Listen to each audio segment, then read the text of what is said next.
یہ ذرا حیا کے خلاف سوال ہے بھائی، بھرے کھرے مجمع میں نہ پوچھا کریں، تو یہ چھپڑ میں پوچھ لیں، چھاؤں میں کسی وقت ملیں آپ اس وقت پوچھ لیں۔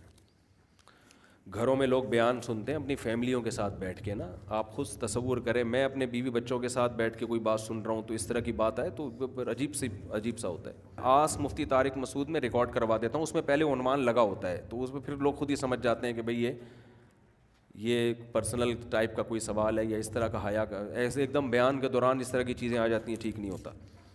مسواک اور قلم سے شلوار میں ناڑا ڈالنا کیسا ہے؟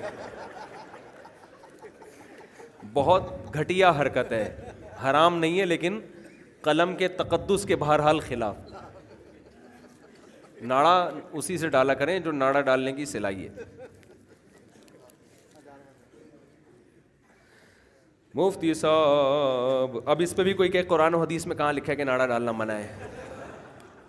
یہ جو نا پاگل پن ہے آج کل، ہر بات پہ حدیث کا مطالبہ کر رہے ہو۔ جیسے وہ کہا نا بائک پہ عورتیں مردوں کی طرح نہ بیٹھیں تو فوراً وہ حدیث بعض لوگوں نے پیش کر دی کہ اونٹ پہ ایسے بیٹھ، ابے اونٹ پہ تو اس طرح ٹانگیں اس طرف کر کے بیٹھ ہی نہیں سکتی۔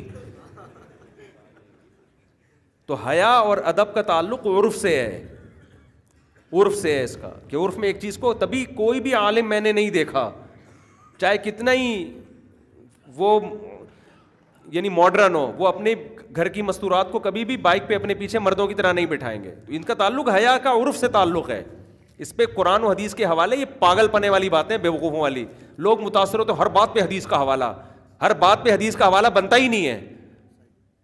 یہ ایسا ہی ہے جیسے لوگ ہم سے پوچھتے ہیں کہ قضاء عمری پر کوئی قرآن و حدیث سے دلیل پیش کرو کہ اتنی ساری نمازیں 20 سال کی قضا کرنا فرض ہے۔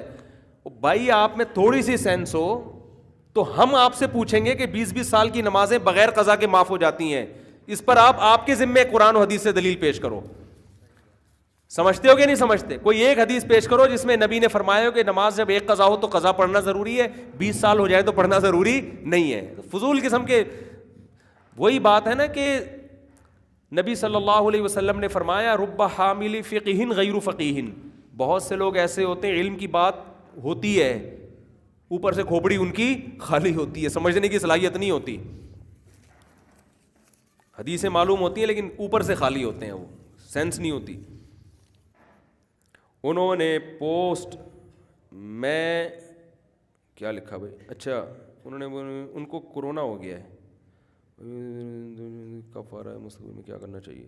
تو اس کا کفارہ کیا ہے؟ نوکری بھی چھوڑ، سمجھ میں نہیں آ رہا بھائی۔ میری بہن ڈاکٹر ہے، انہوں نے پوسٹ مارٹم کرنا ہوتا ہے تو ایسی مجبوری نوکری بھی نہیں چھوڑ سکتی، تو اس کا کفارہ کیا ہے؟ مستقبل میں کیا ہے؟ یہ ڈاکٹر جو مردہ لاشوں پہ چیر پھاڑ کرتے ہیں بالکل جائز نہیں ہے۔ بعض لوگ کہتے ہیں جی لاوارث لاشوں پہ کر سکتے ہیں، تو لاوارث اسلام میں کوئی لاش نہیں ہوتی، سمجھ رہے ہو؟ جو جس کی کا کوئی وارث نہیں مل رہا تو سارے مسلمان اس کے وارث ہیں، وہ سارے بڑے عمر کے لوگ اس کے باپ ہیں، ساری عورتیں اس کی بہنیں ہیں، سارے مرد اس کے بھائی ہیں، سارے بچے اس کی اولاد ہیں، تو اسلام میں لاوارث کوئی ہے ہی نہیں۔ تو ایسا ہی ہے جیسے آپ اپنے بھائی کی لاش کو ڈاکٹروں کے حوالے کر رہے ہو، تو ڈاکٹروں کو چاہیے جانوروں پہ یہ چیر پھاڑ کریں، یا انسان کے پتلے بنا لیں مجبوری میں، یہ اس کی اجازت ہوگی علاج سیکھنے کے لیے، اس پہ تجربے کر لیں۔ باقی کوئی ڈاکٹر مجبوری میں کر رہا ہے، وہ اس کے سامنے تو لاش لا کے رکھی ہوئی ہوتی ہے، تو اس کو عمل کو بہرحال اچھا نہ سمجھے، وہ برا سمجھے اس عمل کو۔